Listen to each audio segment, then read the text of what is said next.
Hello everyone, my name is Aril Poddar. So today we are going to discuss about unit number 5, the memory system, lecture number 42. So the contents that we are going to discuss in this video is speed, size and cost of the memories. Now an ideal memory should be fast, large and inexpensive.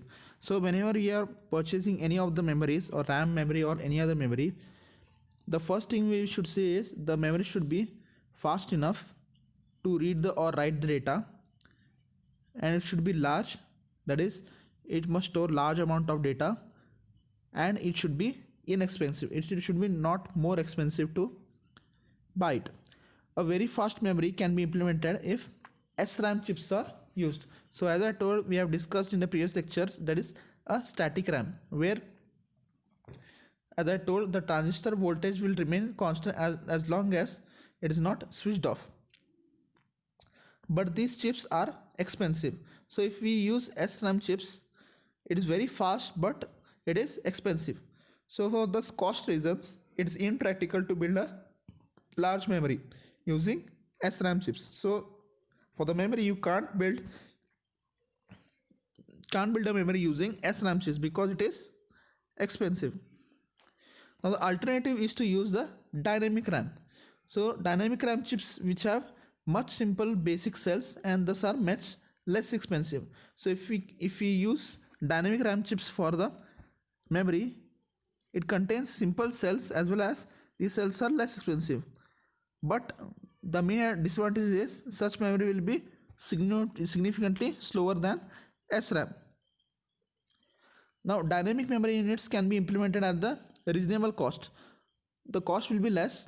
The affordable size is still small compared to the voluminous data of large programs. Now the solution to use whether dynamic memory and SRAM is, it is provided by using a secondary storage, that is mainly magnetic disk, to implement larger memory space. So instead of using a single dynamic memory only, we can use a secondary storage in addition to the primary storage, mainly magnetic disks. So it is used to implement very large memory spaces. So very large disks are available at a reasonable prices and they are used extensively in computer systems, but they are much slower than the semiconductor memory units. So here you can see it is the memory hierarchy showing from the secondary memory to the primary memory as well as the registers. Now the entire computer memory can be viewed as a hierarchy depicted in the below figure at the right side. So it is a levels of hierarchy. Now the fastest or the speed is for processor registers.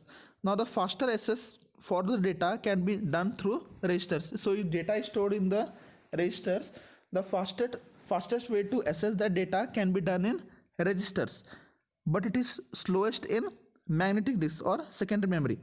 So if you consider the registers to be a part of memory hierarchy, then the processor registers are at the top in terms of speed of access.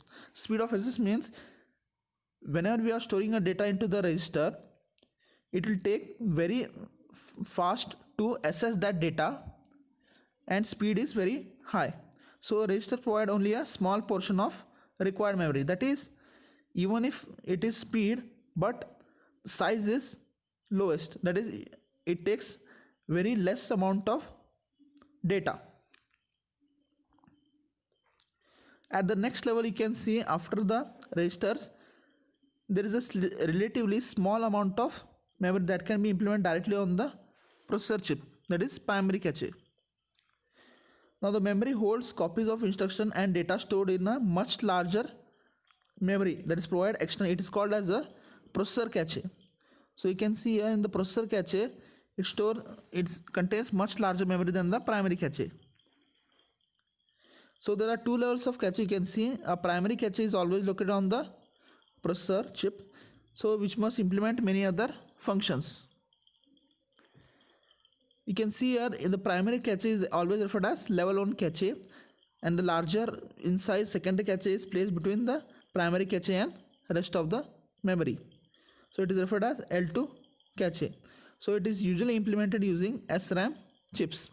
So in the diagram you can see registers have the increasing speed means faster access to the data, whereas lowest access is done in magnetic disk.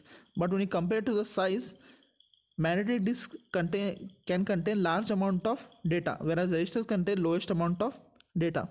Also the cost, you can see registers have very high cost when compared to other devices. Now the next level in the hierarchy, you can call it as a main memory. Now this is much larger, which is implemented using dynamic memory components, usually in the form of SIMs or DIMMs. So the main memory is also called as main memory. Now in a typical computer, the access time for memory is about 10 times longer than access time for L1 cache. So it takes 10 times more than primary cache to access that data. So speed is very low for accessing. Disk devices provide huge amount of inexpensive storage. So they are very slow compared to the semiconductor device used to implement the main memory. So in the magnetic disk, that is the secondary storages, the cost is very small, but it is slow compared to the semiconductor devices. Now during the program execution, the speed of memory access is very important. So whenever you are writing a program, accessing the instructions very fast is very much needed. So operation of hierarchy memory system is managed to bring the instructions and data that will be used in the near future close to the processor as possible.